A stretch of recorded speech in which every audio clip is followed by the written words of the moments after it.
guys, welcome to Mystifying Miracles. I'm Kristen, and I've got a great story for you today in regards to a little girl who's playing with a friend, and they kind of get into some trouble as they're running through a construction site. But a little miracle comes along. I'm going to dive into it.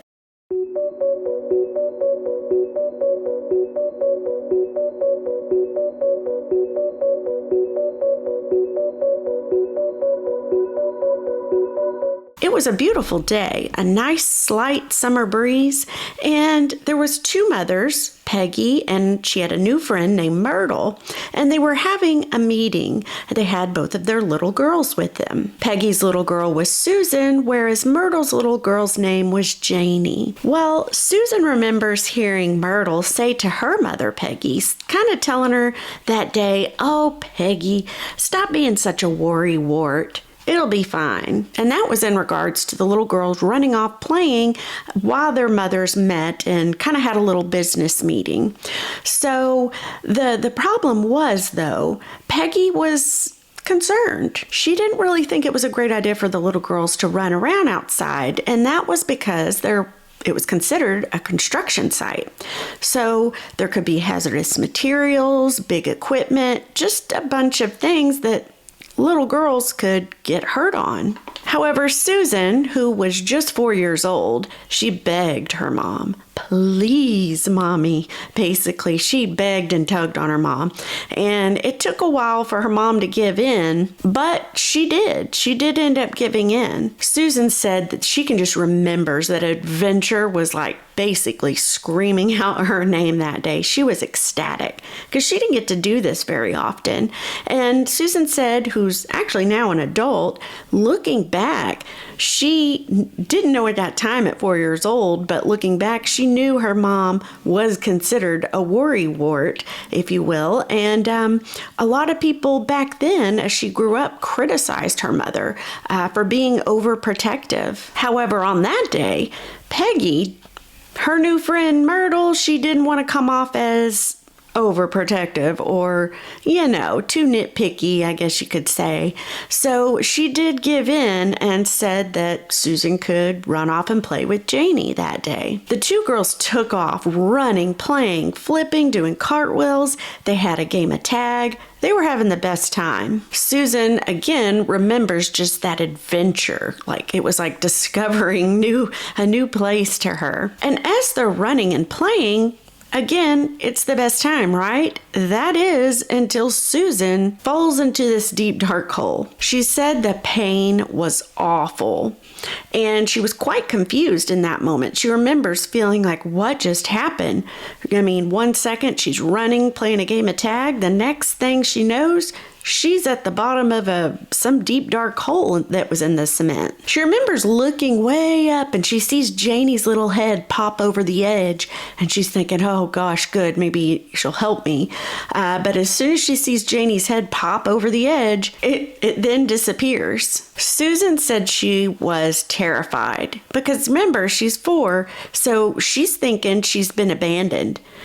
She's scared. She knows no one but Janie knows what happened to her, that she's down in a hole somewhere. So she thought, no one's going to know where I am because Janie took off. So Susan cries out frantically. She's crying, she's yelling for help, and she's trying to examine, can I get myself up out of here? But there were no grooves, no steps. Everything was smooth. There was no way she could do it. Now, while the story didn't say how long she was down there, Susan did mention that she thought it was for hours with no relief. But again, that's from a 4-year-old mind.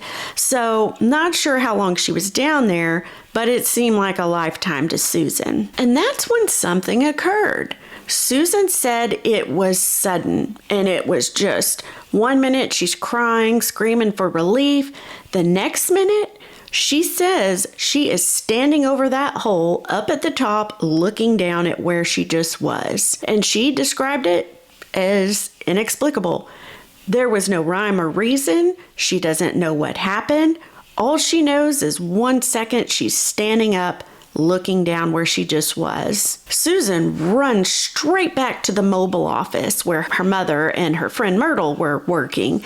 And Peggy sees her as she's running up, so Peggy's running out to hug and comfort her daughter. And then Janie starts crying tears of relief that her friend Susan is okay. So little Janie is also ecstatic that, hey, Susan got out of there somehow. And it turns out, of course, little Janie never abandoned her friend Susan. She had run to go tell Peggy and her mother what had happened.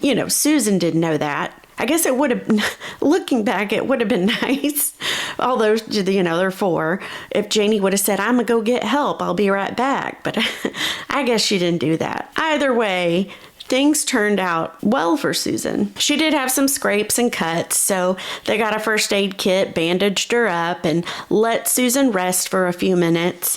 And then the adults decided to go back with the girls. They wanted to see what happened, where this was, to see what this hole in the ground was. So they go back to it, and they're standing there looking at it. And apparently, Susan said that it was designed for a man, like on the construction site, to stand in.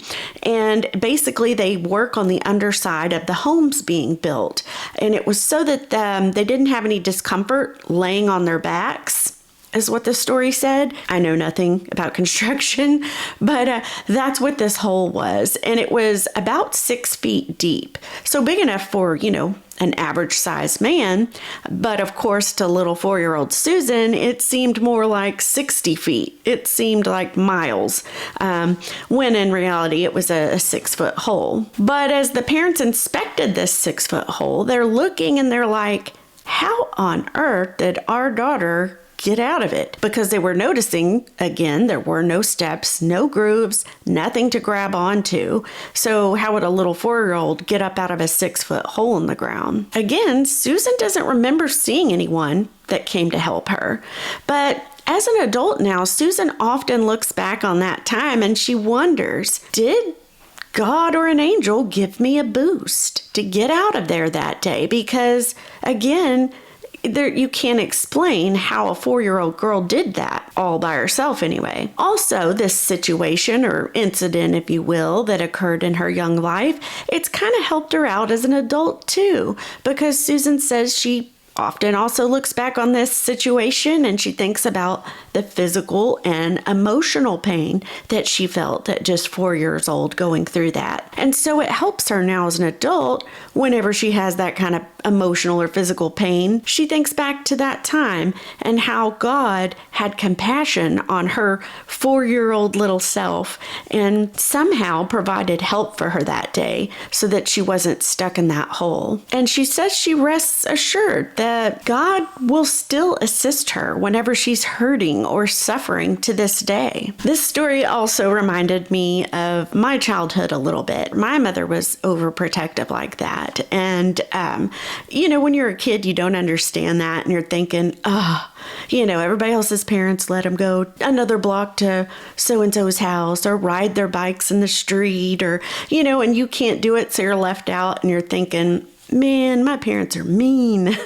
But when you become an adult, you look at that and you think, oh man, thank goodness. I'm glad my parents were like that because this world's crazy, y'all, and there's no telling. So I look back now and I'm thankful for that. And it also kind of reminded me how God is as a father to us.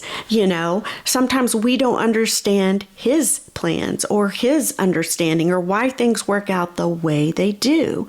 Or maybe a prayer's not answered as fast as we'd hoped or in the way we'd hoped. It reminded me of that because it's always later on, whether that's days, weeks, months, or years, where we look back and we think back to why and we can see it clearly like, oh my goodness, I prayed for that. But if that would have happened then, this wouldn't be now. You know what I mean? Like you can see things, better perspective looking back on those situations. So it just, it takes praying for patience and understanding during those tough times. But yeah, it's like God is our Father and how he watches out for us. And sometimes things just happen and we don't get it till later on.